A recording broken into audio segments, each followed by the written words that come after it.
Hello world for ever.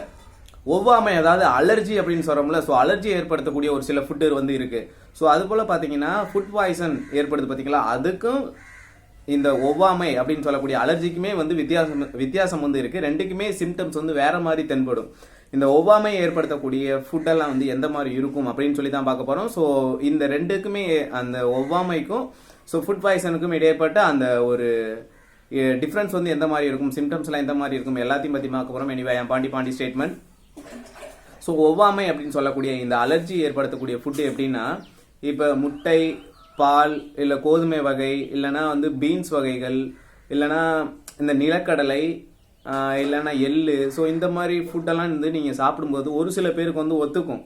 So ஒரு சில பேருக்கு ஒத்துக்காது அப்படின்னு சொல்லுவாங்கல்ல. ஸோ இந்த பால், முட்டை அப்படின்லாம் சாப்பிடும்போது ஸோ இதெல்லாம் வந்து எதனால் அப்படின்னு பார்த்தீங்கன்னா, நம்ம உடம்புல வந்து நோய் எதிர்ப்பு சக்தி வந்து இருக்குது. ஸோ நம்ம சாப்பிடக்கூடிய எல்லா ஃபுட்டுமே போகும்போது ஸோ அதில் உள்ள இருக்கக்கூடிய ஒரு சில புரதங்களை வந்து நம்மளுடைய நோய் எதிர்ப்பு சக்தி வந்து ஆன்டிபாடி வந்து இந்த இம்யூனோகுளோபுலின் அப்படின்னு சொல்கிறோம்ல. ஸோ ஆன்டிபாடி 5 இருக்குது. ஸோ இது வந்து தீய சக்தி அப்படின்னு சொல்லி நம்ம உடம்பு வந்து ஆப்போசிட்டாக ரியாக்ஷன் பண்ணி ஸோ நமக்கு வந்து ஒவ்வாமை ஏற்படும்.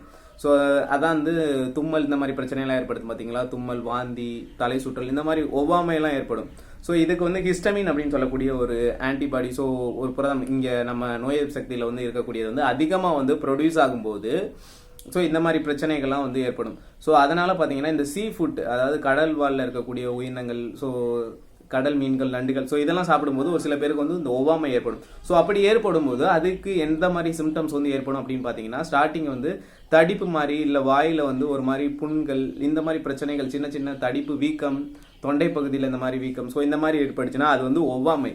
இதே வந்து ஃபுட் பாய்சன்ங்கிறது அது வந்து நம்ம குடலில் வந்து அந்த டைஜஷன், செரிமானம் ஆகாத ஒரு சில ஃபுட்டெல்லாம் வந்து இருக்கும். ஸோ அதை இப்போ வந்து நம்ம பாலை சாப்பிட்றோம்னா பாலில் வந்து நம்ம குடலில் வந்து டைஜஷன் ஆகாமல் இருக்கிறது, அதோடைய சிம்டம்ஸ் வந்து வேற மாதிரி இருக்கும்.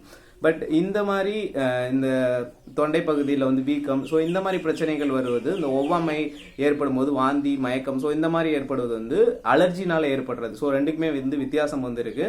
ஸோ அந்த மாதிரி ஒவ்வாமை ஏற்படக்கூடிய ஃபுட்டு வந்து நம்ம எடுக்கும்போது ஸ்டார்டிங்கே தெரியும். இந்த மாதிரி ஃபுட்டு வந்து நம்ம சாப்பிடும்போது ஒரு சில சிம்டம்ஸ் வந்து தென்படும். ஸோ அப்போ வந்து நம்ம வந்து அதை வந்து அவாய்ட் பண்ணுறது வந்து ரொம்ப பெட்டர். ஸோ இது வந்து ஒரு சில ரொம்ப இறப்பு நேரிடற அளவுக்கு வந்து வச்சுக்க கூடாது. ஏன்னா வந்து இந்த ஒவ்வாமை ஃபுட் வந்து ஒரு சில டைம் வந்து அதை வந்து சால்வ் பண்ணிடலாம். ஸோ அதுக்கு எல்லாத்துக்கும் மெடிசன் வந்து இருக்கு. ஸோ அது வந்து இக்கட்டான சுச்சுவேஷன்ல வந்து முதிர்ச்சி அடைந்து இறப்பு கூட நேரிடலாம். ஸோ அதனால ஒவ்வாமை பற்றின ஒரு அவேர்னஸ் வந்து கண்டிப்பாக தேவை. ஏன்னா வந்து அந்த ஃபுட்டு வந்து ஸ்டார்டிங் எடுக்கும்போது ஸோ இது வந்து சரியாயிரும், இது வந்து உணவுனால வருதா இல்லை வேற விஷயத்தினால இந்த ஒவ்வாமை ஏற்படுதா அப்படின்னு சொல்லி தெரியாமே அது சரியாயிருங்கிற போது அது வந்து முத்தின ஸ்டேஜுக்கு போகும்போது நம்மளுடைய உயிருக்கு கூட ஆபத்தாக வந்து முடியலாம். ஸோ அதனால வந்து இந்த ஒவ்வாமை அலர்ஜி ஏற்படுத்தக்கூடிய ஃபுட்டை வந்து நம்ம சாப்பிடும்போது கவனமாக சாப்பிடணும். அது வந்து மேக்ஸிமம் சின்ன குழந்தைகளுக்கு தான் அதிகமாக ஏற்படும். சின்ன குழந்தையிலேருந்து அது வந்து சேராமல் ஒரு சில பேருக்கு வந்து அந்த ஏஜ் வந்து கடந்த பின்ன ஒரு